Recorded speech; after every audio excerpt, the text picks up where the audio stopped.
என்னங்க, நீங்க ஹாஸ்பிடலுக்கு போலையா? என்ன மாமா, காலையில தூங்கி எந்திரிக்கும் போதே கையில ஸ்டெத்தஸ்கோப்போட வருவீங்க. இன்னைக்கு என்ன சாவகாசமா பேப்பர் படிச்சிட்டு இருக்கீங்க? இன்னும் ஹாஸ்பிடலுக்கு போலையா? பொதுவா கதைகள் எல்லாம் சொல்லுவாங்கல்ல, ஒரு மந்திரவாதியோட உசுரு 7 கடல் 7 மலை தாண்டி ஒரு கிளிக்குள்ள இருக்குன்னு.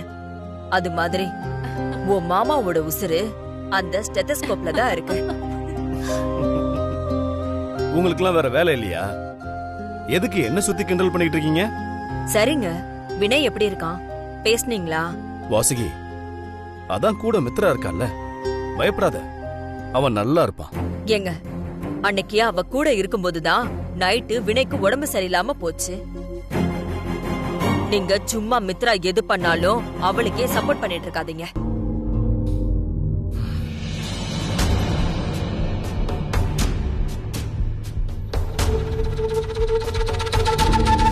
அங்க பாருங்கக்கா, யார் வந்திருக்காங்கன்னு. வினய பத்தி தான் பேசிட்டு இருந்தோம். அதுக்குள்ள வினயே வந்துட்டான். வா வினய். வா வினய். ஏன் அங்கே நிக்கிற? உள்ள வா. வினய், எப்படிடா இருக்க? என்னடா அம்மாக்கு ஒரு போன் கூட பண்ணல? வாங்க, உள்ள வாங்க. இவன் யார கூட்டிட்டு வந்திருக்கான்?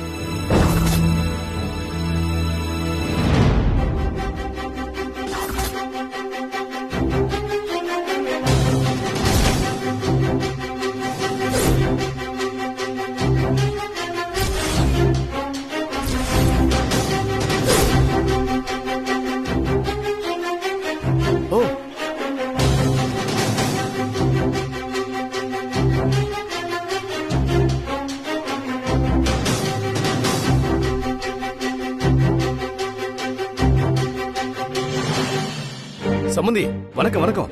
உள்ள வாங்க, உள்ள வாங்க. வணக்கங்க. வாங்க.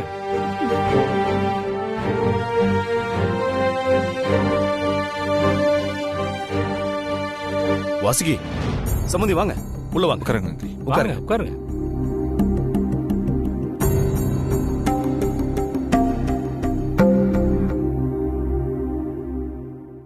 உங்களுக்கு இப்ப உடம்பு எப்படி இருக்கு? மெடிசன்லாம் டைமுக்கு எடுத்துக்கிறீங்களா? உங்க தயவுல நான் இப்ப ரொம்ப நல்லாவே இருக்கேன் சம்பந்தி. மாத்திரைய கூட நேரத்துக்கு நான் மறந்தாலும் வினய் தம்பி எப்படியோ என்ன ஞாபகப்படுத்தி மாத்திரைய போட வச்சிடுவாரு. பாத்தீங்களாக்கா, நம்ம கிட்ட ஒரு தடவை கூட டைமுக்கு சாப்பிட்டீங்களான்னு கூட கேட்டதே இல்ல. நேத்து வந்த இவங்கள வினய் என்ன தாங்குறான்? வினய் வரான்னு சொன்ன உடனே நான் மித்ரா வினயை மட்டும்தான் எதிர்பார்த்தேன். உங்களை நான் எதிர்பார்க்கவே இல்லை. What a surprise. What a surprise.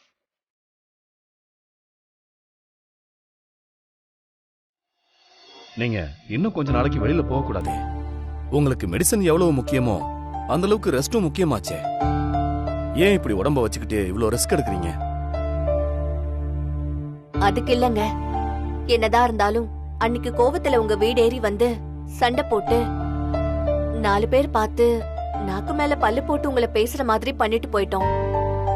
அது மனசுக்கு கேட்கல.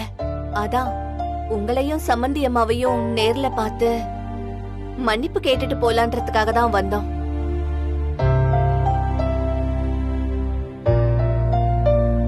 அன்னைக்கு ஏதோ எங்க 2 பேரோட அவசர புத்தியால உங்களை ஒழுங்கா புரிஞ்சுக்காம அப்படியெல்லாம் நடந்துகிட்டோம். அது மனசுக்கும் வருத்தம் தான் சம்பந்தி. நாங்க அப்படி பண்ணிருக்க கூடாது. எங்களை மன்னிச்சிருங்க.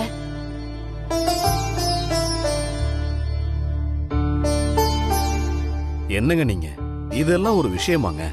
இதுக்காகவா இவ்வளவு தூரம் டிராவல் பண்ணி வந்தீங்க? இத ஒரு போன் கால்லே பேசி முடிச்சிருக்கலாமே. எதுக்கு சம்பந்தி இவ்வளவு பெரிய ரிஸ்க் எடுக்கிறீங்க? அதுக்கு என்ன சம்பந்தி, அதுவும் இல்லாம இன்னொரு விஷயமும் இருக்கு. அது என்ன இன்னொரு விஷயம்? ஏங்க சொல்லுங்க. சம்மந்தி, எல்லாம் நல்ல விஷயம் தான் சம்மந்தி. நம்ம ஊர்ல வர்ற வாரம் அம்மன் திருக்கல்யாணம் ரொம்ப விசேஷமா இருக்கும். ஓ, அன்னைக்கு கோயில்ல நிறைய கல்யாணம் நடக்கும். எங்க ஊர்ல பாதி பேருக்கு அந்த திருவிழால தான் கல்யாணம் நடந்திருக்கு.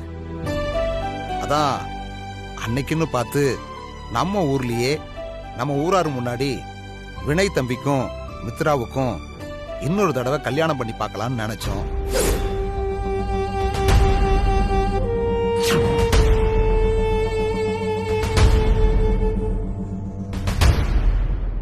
அத சொல்லிட்டு உங்களையும் அழைச்சிட்டு போலான்னு தான் வந்தோம்.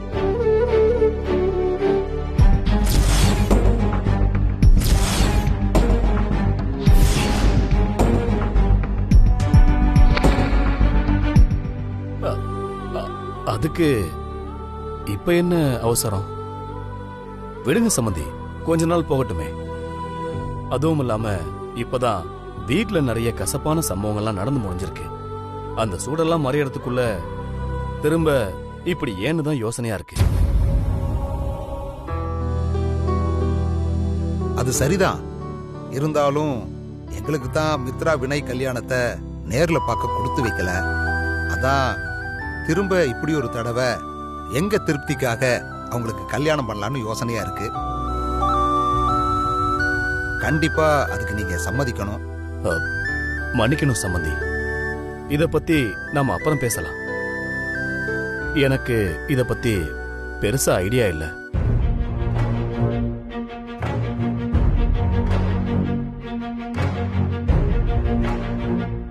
அதுவும் உடனே வேற சொல்றீங்களா? நாம கொஞ்சம் யோசிப்போம். எனக்கு என்னமோ இப்போதைக்கு அவசரப்பட வேணாம்னு தோணுது.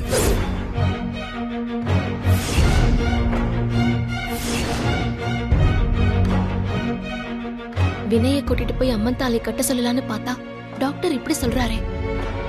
மித்ரா, அப்பா அம்மாவை ரூமுக்கு அழைச்சிட்டு போமா. பாவம் ரொம்ப தூரம் டிராவல் பண்ணி வந்திருப்பாங்க, டயர்டா இருக்கும். நீங்க போய் ஃப்ரெஷ் ஆகிட்டு ரெஸ்ட் எடுங்க.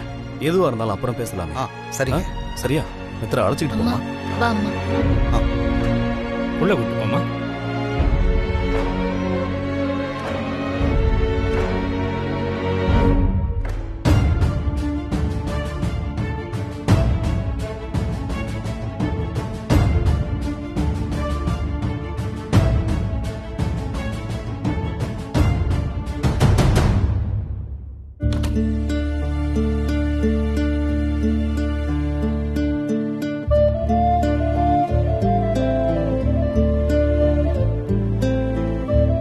என்னம்மா அப்படி பாக்குறீங்க? ஏண்டி, இந்த ரூமே நம்ம வீடளவு இருக்கும்ல? அவ்வளவுலாம் இருக்காதும்மா, சும்மா பேசாத. அப்பா என்ன யோசிக்கிறீங்க? இல்லம்மா, உன் மாமனாருக்கு இந்த கல்யாண விஷயத்துல பெருசா விருப்பம் இல்ல போலயே. விருப்பம் இல்லாமலாம் இல்லப்பா. டக்குன்னு கல்யாணம்னு சொன்னதுனால அவரு யோசிக்கிறாரா இருக்கும். நான் மறுபடியும் அவர்கிட்ட பேசி பாக்குறேன். நீங்க கவலைப்படாதீங்க.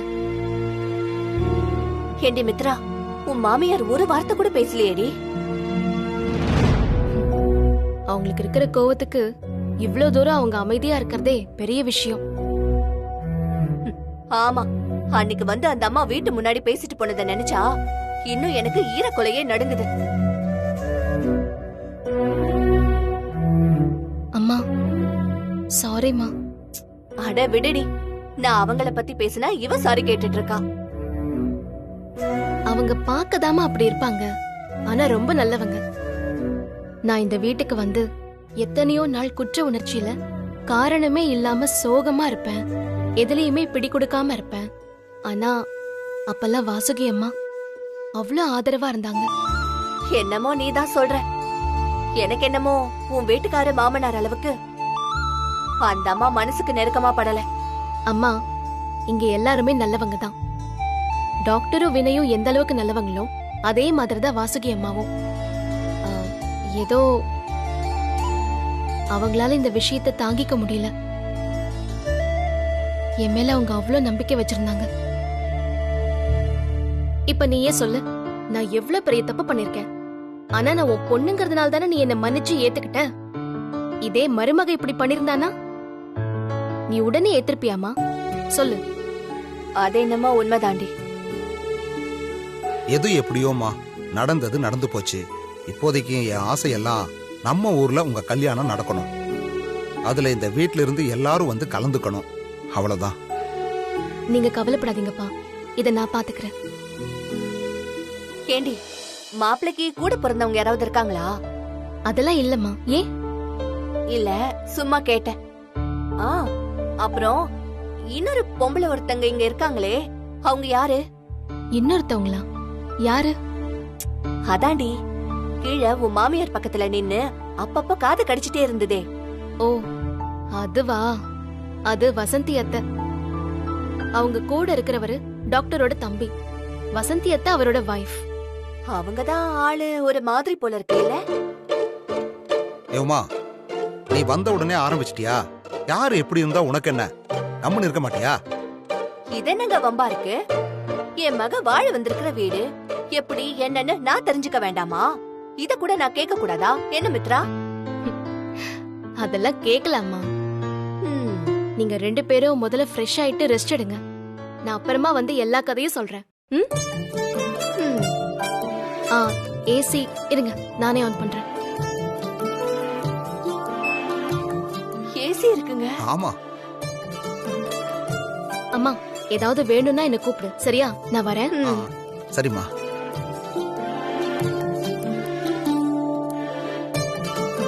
ஏங்க, இவ்ளோ பெரிய ரூம சும்மாவா வச்சிருப்பாங்க? பணக்காரங்க வீட்ல எல்லாம் அப்படித்தான் உமா. இந்தா இப்ப நம்ம வர்றப்போ தங்க வைக்கிறாங்கல்ல, அதுக்கு தான்.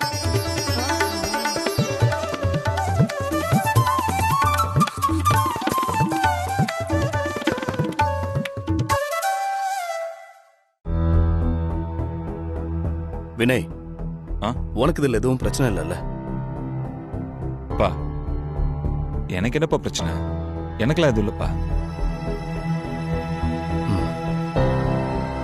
என்னங்க, இதெல்லாம் கொஞ்சம் கூட நல்லா இல்ல. என்ன நல்லா இல்ல? அவங்களும் வெக்கமே இல்லாம வந்து திரும்ப கல்யாணம் பண்ணி வைக்கணும்னு சொல்றாங்க. நீங்களும் அப்புறம் சொல்ற பாக்கலான்னு சொல்றீங்க. இது எதுவுமே நல்லதுக்கு இல்ல. ஆமா, இங்க பாரு, நான் என்ன சொல்லணும்னு நீ எனக்கு சொல்ல வேண்டிய அவசியம் இல்ல வாசுகி. பாவம் அவங்க பொண்ணு கல்யாணத்தை நேர்ல பார்க்கணும்னு ஆசைப்படுறாங்க. அதுல என்ன தப்பு இருக்கு?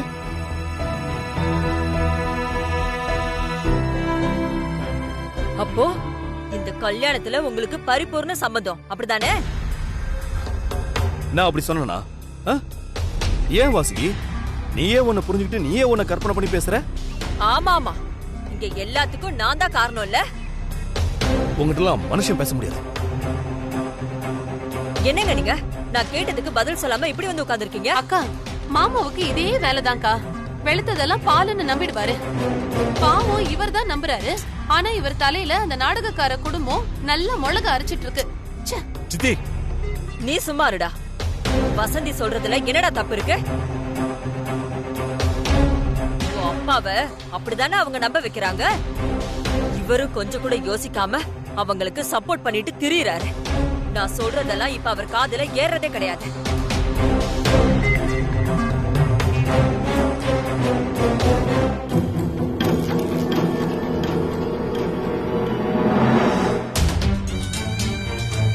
இதோ வரா பாருங்கக்கா. இங்க நடக்கிற எல்லா குழப்பத்துக்கும் இவதான் மூல காரணமே. இவளாலதான் மாமா உங்க மேல எரிஞ்சு எரிஞ்சு விழுந்துட்டு இருக்காரு. இதோ நம்ம வினையும் மொத்தமா அவ பக்கம் சாஞ்சு கிடக்குறான். வரத பாருங்க, ஏதோ பெரிய எலிசபெத் மகாராணின்னு நினைப்பு.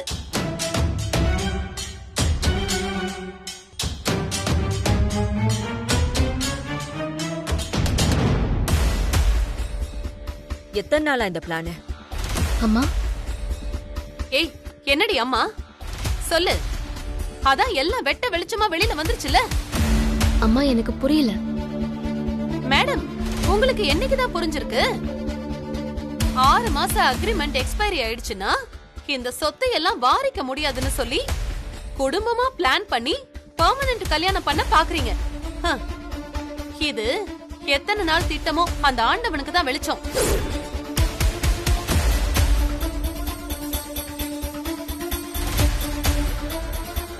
அம்மா, நீங்க எல்லாத்தையும் தப்பா புரிஞ்சிட்டு இருக்கீங்க.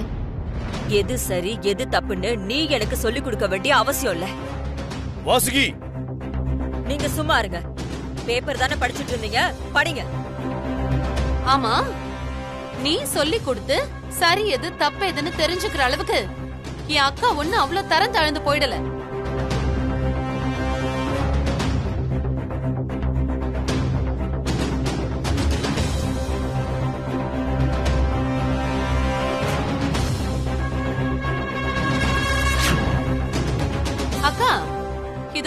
ஆரம்பிச்சிட்டால, நாடக ராணி. உடனே அழுது புலம்பி எப்படியாச்சும் இதை வச்சு ஒரு சீனை கிரியேட் பண்ணிடுவா. ச்சே. சித்தி நீங்க கொஞ்சம் தயவுசெய்து சும்மா இருக்கீங்களா? மித்ரா நீயே இப்ப அழுதுட்டு இருக்க. ஏன் உனக்கெல்லாம் வாயே இல்லையா? திருப்பி பேச முடியாது, பேசு மித்ரா.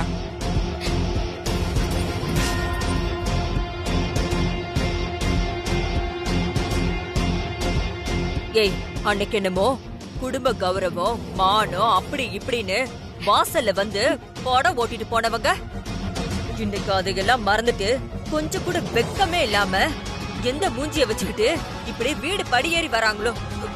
என்னால இப்படி பண்ண முடியாதுடா. ஐயோ சாமி.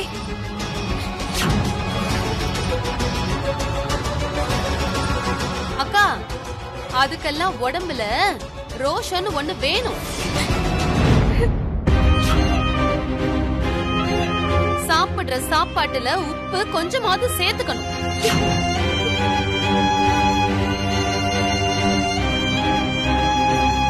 இவள பெத்தவங்களுக்கு தான் ரோஷமானலாம் எதுவும் இருக்கிற மாதிரியே தெரியலையே. போதும். நீங்க என்ன பத்தி என்ன வேணாலும் பேசுங்க, ஆனா என் அப்பா அம்மாவை பத்தி தப்பா எதுவும் பேசாதீங்க ப்ளீஸ்.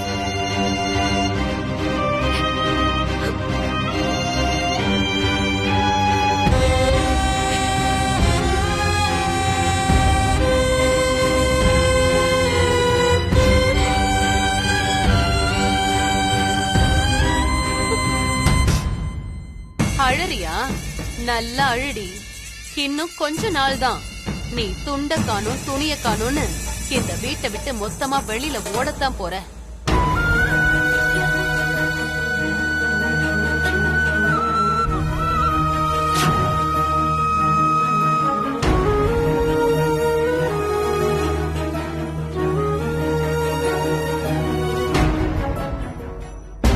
போறா பாருங்க பொண்டாட்டி பின்னாடியே. சீ.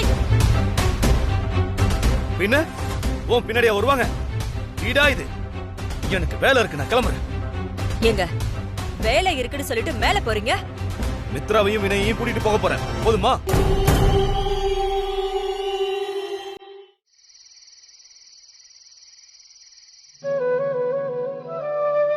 ஓகே சரி, ஓகே நான் பாத்துக்கிறேன்.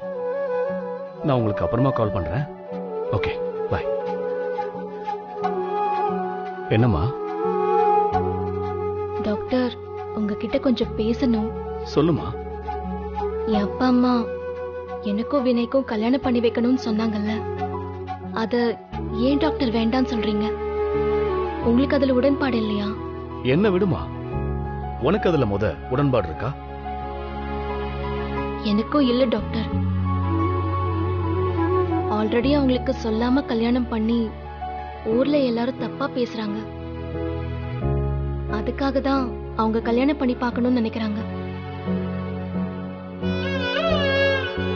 நான் உங்ககிட்ட ஒரு விஷயம் சொல்லணுமா? உனக்கு அது ஆல்ரெடி தெரியும். நான் புதுசா சொல்றதுக்கு ஒண்ணு இல்ல. வினையோட கண்டிஷன் இப்ப கொஞ்சம் கிரிட்டிக்கலா இருக்குமா? இப்போதைக்கு அவன் இங்கேயே இருக்கிறது தான் பெட்டர். இந்த டைம்ல கல்யாணம் அது இதுன்னு அவனை அடக்கழிக்கிறது அவ்வளவு நல்லதுக்கு இல்லம்மா. ஊர்ல அவனுக்கு ஒண்ணு கிடக்க ஒண்ணு ஏதாவது ஆச்சுன்னா அவனை ஹாஸ்பிட்டல் கூட்டிட்டு வரதும் கஷ்டம். அங்க இருக்கிறவங்களுக்கும் எல்லாம் தெரிஞ்சு பெரிய பிரச்சனை ஆயிடுமா.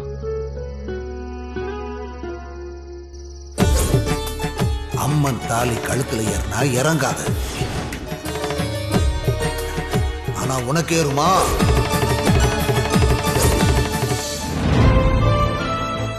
இப்ப சொல்லுமா, இந்த நேரத்துல இந்த கல்யாணம் அவசியமா? ஆமா டாக்டர். ஊர் கோவிலுக்கு போயிருந்தப்போ அங்கிருந்த சித்தர் ஒருத்தர் அம்மன் கல்யாணத்தன்னைக்கு அம்மன் கழுத்துல இருக்கிற தாலிய வினை ஏன் கழுத்துல கட்டினா வினை உயிருக்கு எந்த பிரச்சனையும் வராதுன்னு சொன்னாரு. அதனாலதான்